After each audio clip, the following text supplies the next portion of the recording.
TGC Requiem back with another Sultai control video here in the league. Let's actually update our match status there.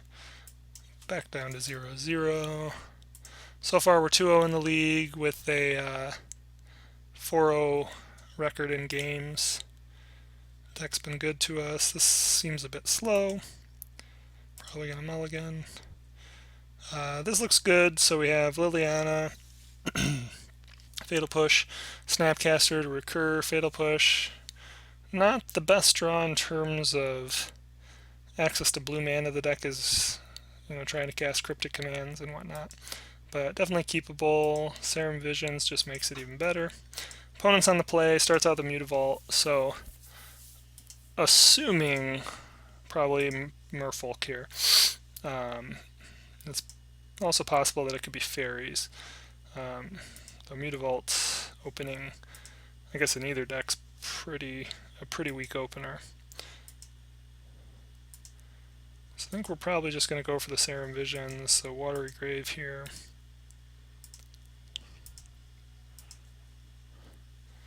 Cryptic Command and Misty. So Cryptic,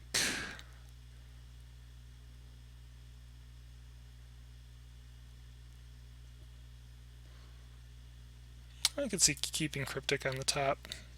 It's also very possible we just put it to the bottom at this point. Yeah, so we put the Cryptic on the bottom. Definitely want the land, but knowing that we still need... Yeah, so otherwise Cryptic would, even though it would have been the fourth card in our hand, or would have been a card in our hand with 4 mana up, we wouldn't have been able to cast it, and also wouldn't be knowing when our next mana source would be, so it just kind of makes sense there to put it on the bottom. Hope to get more interaction, especially considering we're playing against Merfolk, and if we go to cast it and they have like a Spell Pierce, we're going to be short on it anyway. We'd rather have, Abrupt Decay or something. So actually Metallic Mimic, so, I would be thinking Merfolk here. Metallic Mimic enters the battlefield, choose a creature type. This is a new card from Aether Revolt. Metallic Mimic is the chosen type in addition to its other types. So, and then each other creature you control with the chosen type enters the battlefield with additional 1/1 counter on it. This is actually something I've considered trying to run on Elves, and was a little disappointed when I learned, and I'm sure other Elves players learned, that with Collected Company, this triggered first trigger happens, so it's not an elf in time to have any other creature that comes in get it, the counter, but still might be worth testing out in Elves, maybe in place of Elvish Visionary, to try and get some Elves big enough that they can outsize Anger of the Gods, which is a real problem card for that deck. Anyway, and they do in fact choose Merfolk. So we're probably just going to play a Swamp, actually probably the Misty at this point, and kill the Metallic Mimic. We kill it now because, again, we don't want to get Spell Pierced, and this card really benefits from being on the battlefield early, before your other creatures. And so if we give them the ability to untap and we try and kill it then once we see what they cast, we're already letting triggers get on the stack, things like that. We don't want that to happen.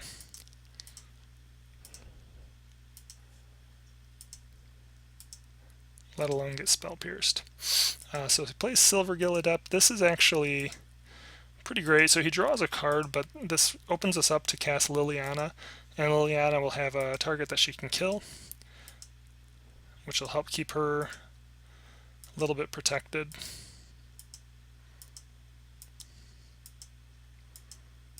Thought Scour. Throw some more into the graveyard. Get another land. So we have access to... Oh, and we draw a Tarmogoyf. We have access to Snapcaster Fatal Push or Snapcaster Serum Visions. But I think right now, definitely just want to get that Liliana on board. Start upticking. Very well could send Mutavault in just to get her back down to 2. But then we have the ability to protect her next turn with either a Snapcaster Fatal Push or a Tarmogoyf to block. Draws or a second blue source. So just thinking at first there, that might be a one of the lords. This is actually technically a lord. Other creatures get +1/+1. Plus, this is the nasty one. Mirror Regery. You really need to beware of the second ability. Whenever you cast a Merfolk spell, you may tap or untap target permanent. Means you can tap down your blockers. They can untap their island. I've seen some pretty sick chains. I got a buddy who plays Merfolk. Pretty sick chains where they play this or have this on the battlefield or two of these on the battlefield, and then cast a lord and untap an island, allowing them to cast another lord, untapping an island, allow them to cast another lord, or tap down a bunch of your blockers or just enough to go for lethal. Mirror Regery, nasty little fishy.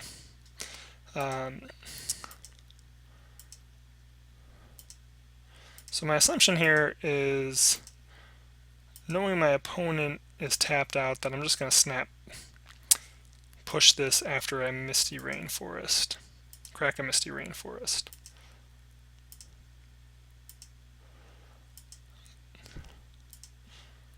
I target the Fatal Push, and I almost make the mistake of casting it before I crack the fetch.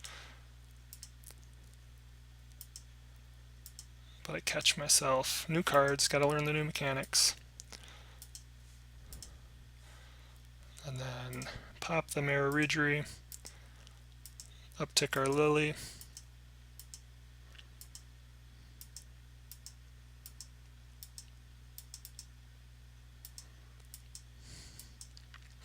Thankfully, Liliana's uptick is a May ability. Or not, it's not a May ability, but the fact that it says up to one target creature means you can target 0, and so you don't have to target your own creatures. Otherwise, that would not play well with Snapcaster.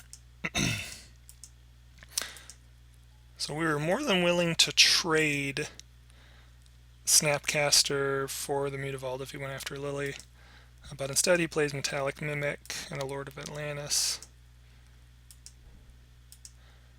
But again, we have another Snapcaster, so we're actually going to be able to snap Fatal Push the Lord and then uptick Liliana to kill the Metallic Mimic,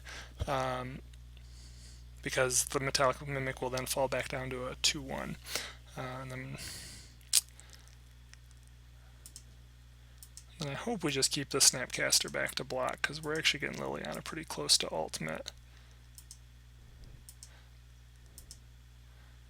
Oh, because we have the extra land, we were able to also play Tarmogoyf. Hadn't played land for turn yet. So now I would definitely be attacking with that Snapcaster.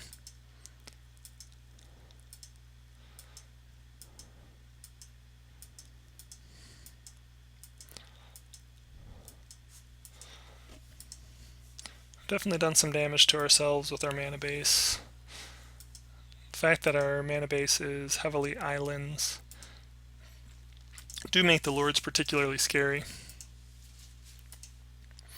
But so far they've failed to be able to get any of their lords to stick.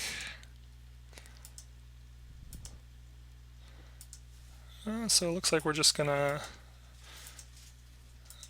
probably attack. Leave one of the snap? No, we're just all in at this point.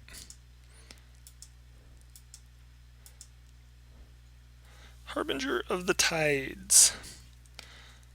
Wouldn't it be nice if they flashed the Snapcaster back? But I'm assuming he's going to bounce the Tarmogoyf, yep. But we do have the mana to just recast him, and now we have 2 blocking Tarmogoyfs, and we're more than willing to trade our Snapcaster here with the Harbingers. He's not going to do it though, because if he gets a Island Walk Lord, he'll be able to kind of push down this Liliana a little bit. Only a little bit, seeing as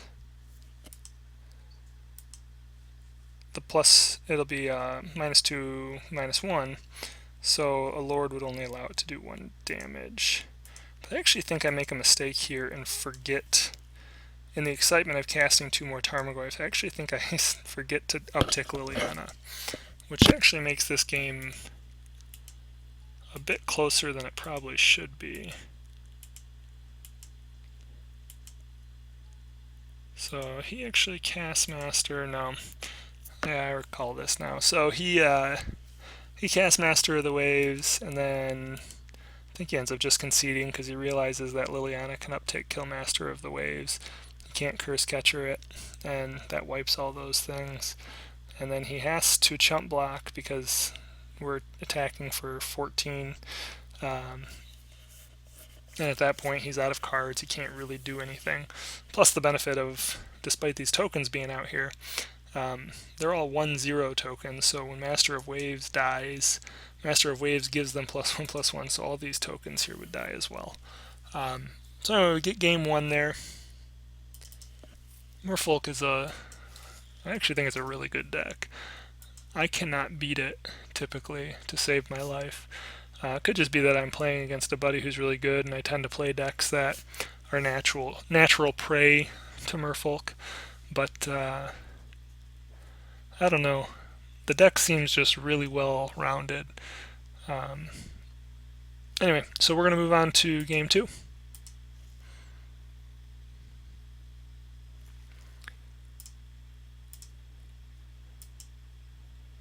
So, oops. Alright, so opening hand looks pretty good. Not a terrible amount of interaction. We're going to be behind 2, but Serum Visions helps us set up our play.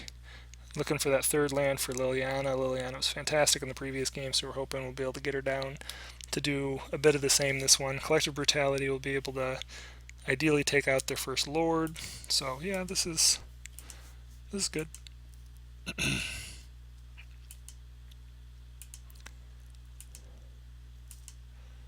Abrupt Decay also good.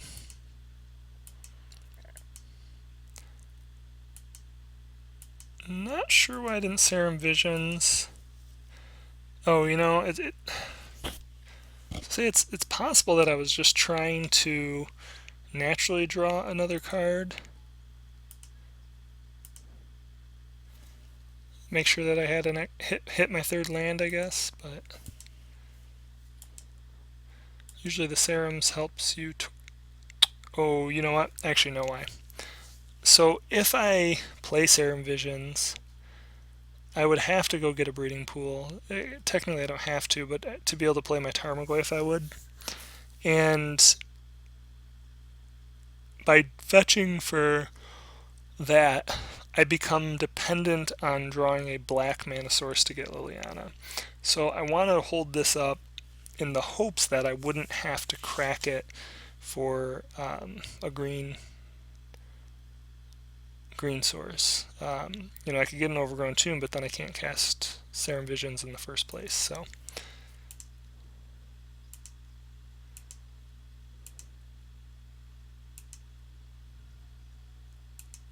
and then I fetch anyway.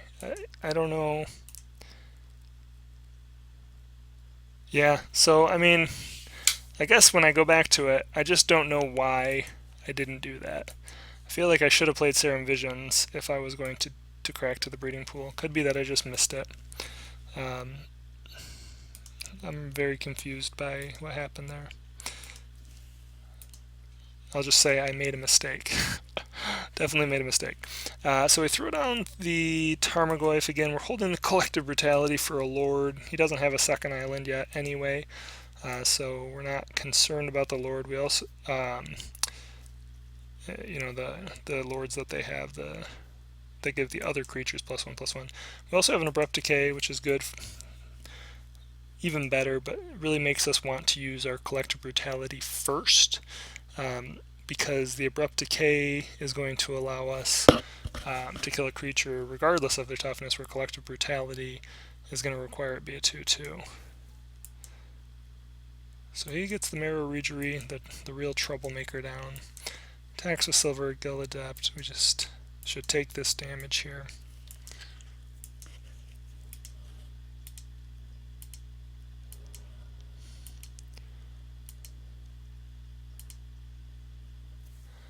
Again, don't draw third mana source. So I think we're definitely going to Collective Brutality the Mirror Regery here. No. Hell.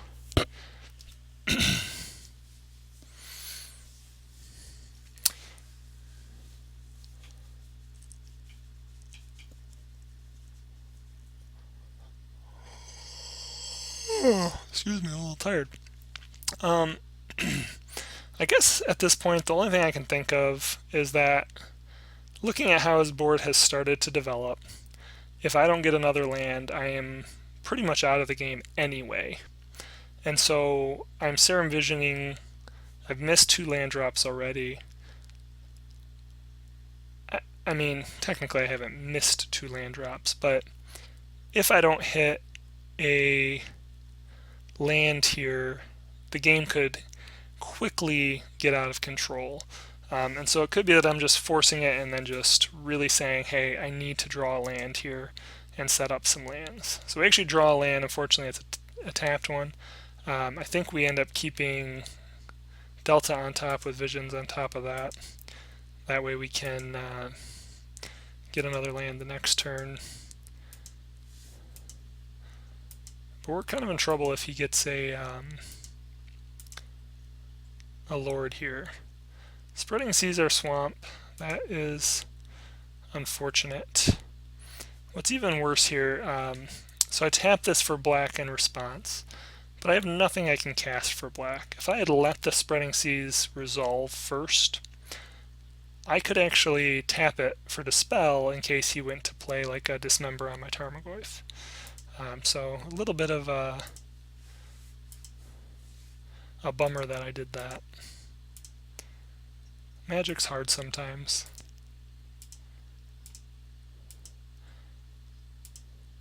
Also, right, so here's what we're talking about with Mirror Regery. So he's going to cast a Silvergill Adept. It's a Merfolk. That's going to allow him to tap down my Tarmogoyf. I'm really not sure why I didn't Collective Brutality that second turn over the Tarmogoyf. So we're going to take 5 here. Playing myself into a loss. We know we have a Polluted Delta on top, after the Serum Visions rather. So we'll probably just Serum Visions right away.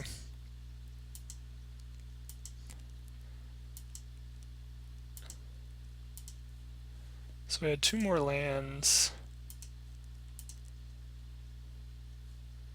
Kept them both on top. I think we kept the fetch on top, and the thought was we're probably just going to fetch away the other land. In fact, I'm pretty certain I recall that. Now, again, we still can just Collective Brutality the Marrow Regery here. This makes them smaller. The Goyf will be bigger at that point and be a 3/4, a bit more protected. Then we'd still actually have access to Dispel to protect the Tarmogoyf. Seems like the right play. Yep.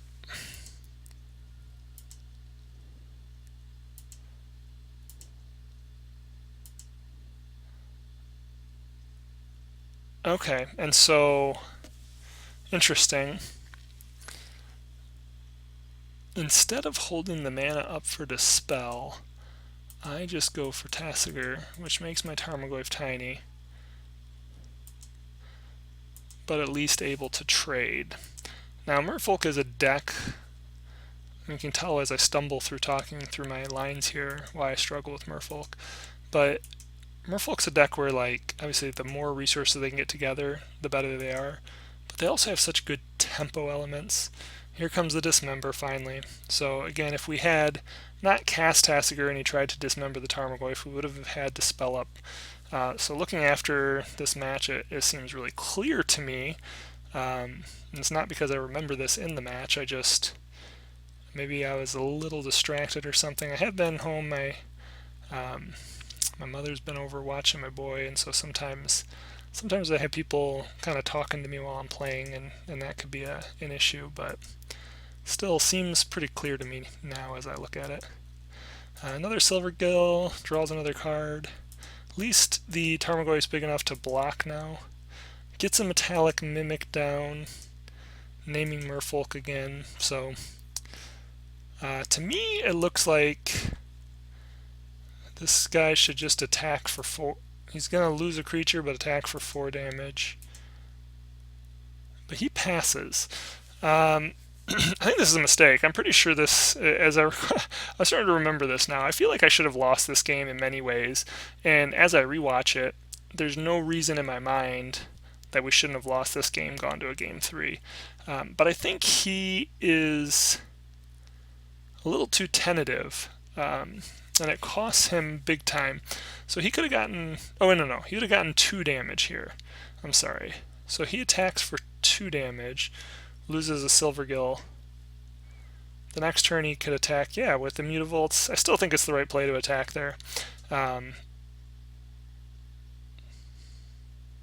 mean, if he's worried about Damnation, which he couldn't be because he's just throwing stuff on the board, he's got to get the damage in while he can.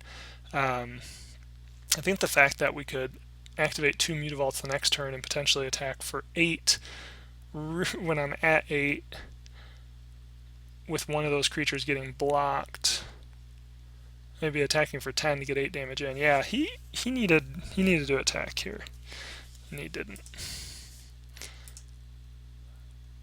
That's okay. Magic's hard. Again, as we see, I made my own mistakes as well. So I think we're okay. So I think here we're going to be able to actually Liliana and probably play another Tarmogoyf. At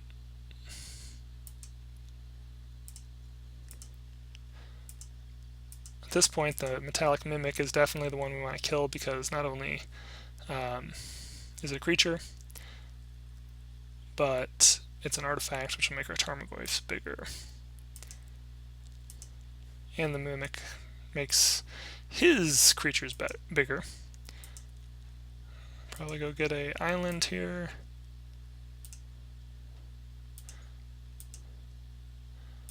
Right. So now I'm at 7 life. Tapped out. My opponent can attack for 10 and get 6 damage through. If he has a Lord, we're just dead. So he's Spreading Seas, draws a card. And at this point, my assumption is that he's just going to fire up the Mutavaults, go to town. Actually, so here it's not as clear cut. If he had fired up all 3 Mutavaults, he could have attacked for 12. We would have blocked 4. He had the win right there. Let's go back to that. Yeah, he played the island before, so it's not like he drew the island off the Spreading Sea. So that actually would have been game. If he had fired up all 3 Mutavaults, attacked, we could have only blocked 2 creatures, we'd have taken 8 damage. So he missed an opportunity there. Sometimes it's better to be lucky than good. We get a Spell Snare, not anything, but now we're starting to chip away at these creatures. Not only can we kill one Adept, we have Abrupt Decay to kill a second Adept, and leave some counter magic up.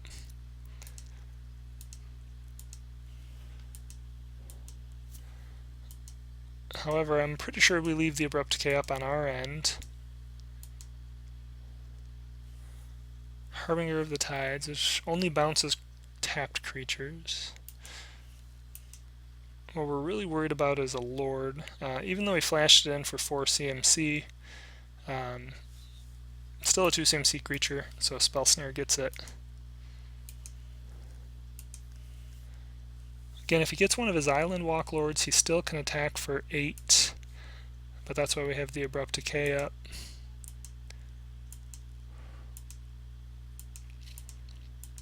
And we do somewhat have meta stalemate at this point, though I mean, if he were just going at us,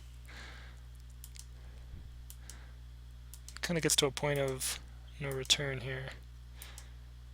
We have mana up, so no point in sacrificing the Curse Catcher. Can't be countered anyway.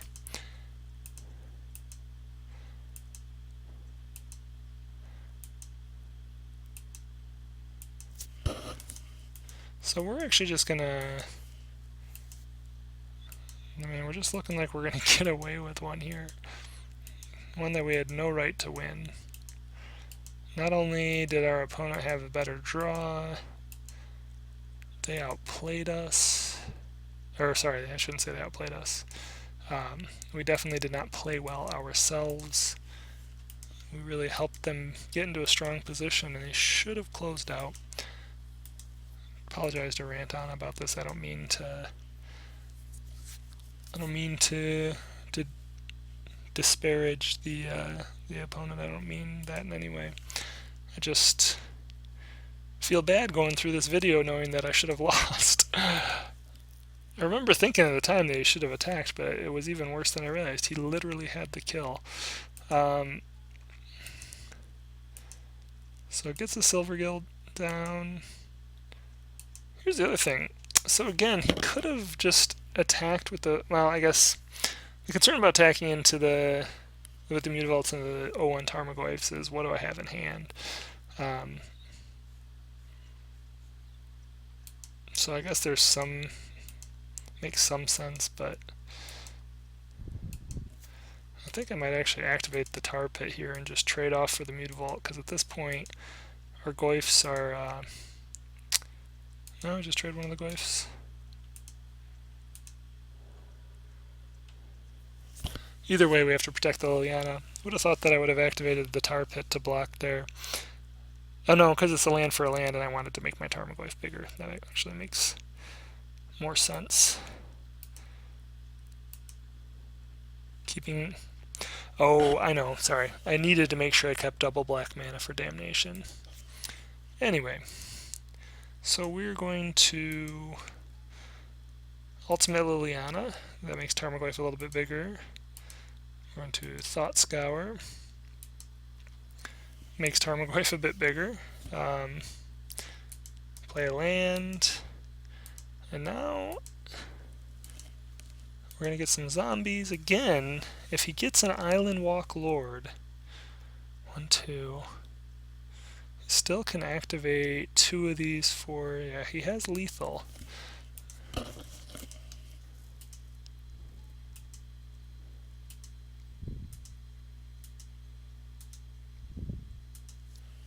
Master of Waves. So now he's gotten to himself to the point where he probably feels pretty comfortable. But at this point, we have our Lily Emblem. It's not going to provide us enough blockers. And we just want to avoid the issue of, if an Island Walk Lord comes down, that he has enough creatures on board to kill us. So we're going to probably throw everything at him, take the trades he gives us, and then blow up the board with Damnation.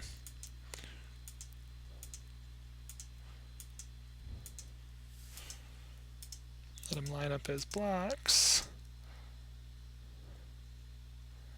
So, yet another one. All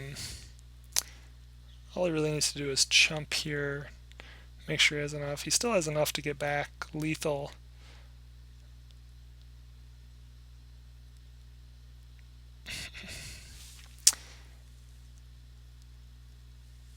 Just doesn't seem necessary to put 3 tokens there.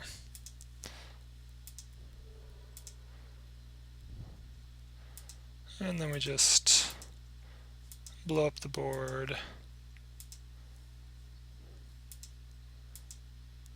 Get a couple more tokens. So we're still somewhat in trouble. If he gets an Island Walk Lord, he can still attack us for 6.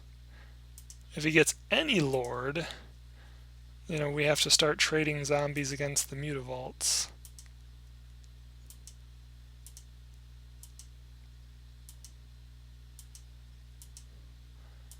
And I am willing to aggressively start trading those zombies.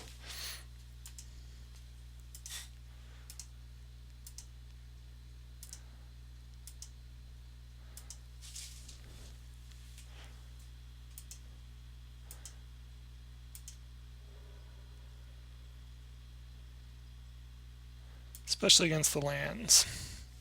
I mean, well, we're a Snapcaster away from having... I guess no, we just lost the with the Relic Progenitus.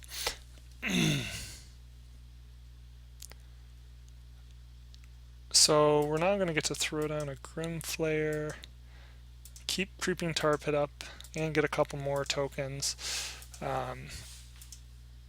3 more tokens. So we actually have enough tokens to block, which is bad for his Master of Waves.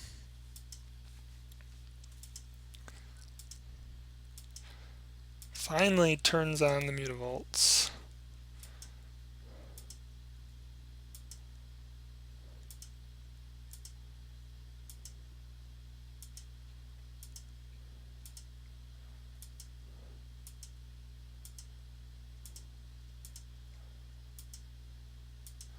So we actually fire up Tar Pit this time. Want to trade trade the Tar Pit with one of the Mutavaults. Grim Flare with Master of Waves, a couple tokens with the other Mutavault, and then spread it out so that we really just are taking damage from the one elemental, and ideally the Master of Waves dies, killing that elemental as well.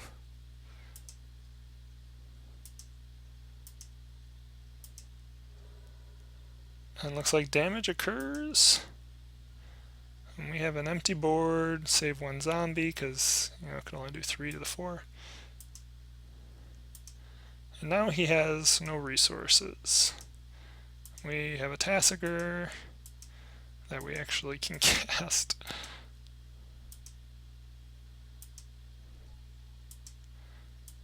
And we're going to get 3 more zombies, and I think the writing is on the wall at this point. We have gotten away with one. Red-handed. So definitely feel like this should have gone to a game 3, but I guess that's why you play the games. So 2-0 in this one, that puts us to 3-0 and 6-0 in the league so far, and we'll be back with the 4th match soon.